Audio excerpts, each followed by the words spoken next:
I'm looking forward to being in Vietnam very soon. My theme is this: either we take hold of our future, or the future will take hold of us. Either you see the future as something to prepare for, or as something to create. So we will be looking at key trends which will affect you as a business leader or a government leader. The future of banking, telecom, the digital world, green technology, energy, real estate, pharmaceuticals, health, every aspect of our world we will look at.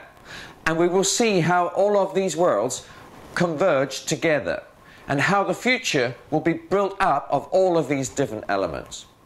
This is an exciting time for Vietnam, in the middle of the world's greatest economic crisis in several generations. And the reason is this: demographics.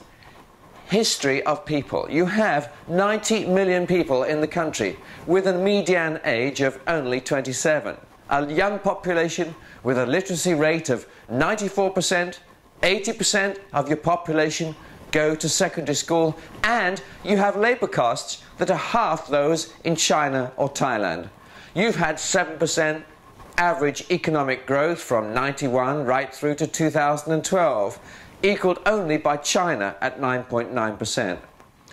Many people look upon Vietnam as the future factory of the world, with $200 billion of inward investment over the last 25 years, with 14,000 new industrial projects, including Canon, Samsung's smartphones, and of course Intel's 1 billion chip plant, with your electronics exports growing very rapidly every single year.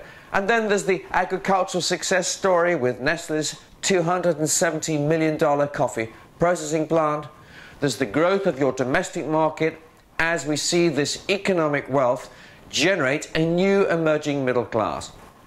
But the big issue is this: what kind of leaders do we need to be to take hold of this global situation, to be able to seize the economic advantage, to be able to transfer a significant amount of the industrial activity that is taking place in China, Thailand, Indonesia and Malaysia, and to bring it in to Vietnam, to be able to stimulate and grow the domestic markets in, for example, banking or healthcare, to be able to export not just products but also services such as software development. What kind of leaders do we need to be? What kind of teams do we need to have? And what kind of culture do we need to create inside our organizations so that we can motivate our teams, connect with passion, and change the world? That's what it's all about. It doesn't matter whether you're looking at the $40 trillion green technology revolution, which will transform the future of our planet and make money at the same time. You might be talking about the impact of mobile and multi-channel customers on the future of marketing and the future of financial services. But the fact is that at the very root of everything is a customer somewhere. It might be a customer in another business, it might be a customer in your own country, or a customer in the European Union or the United States.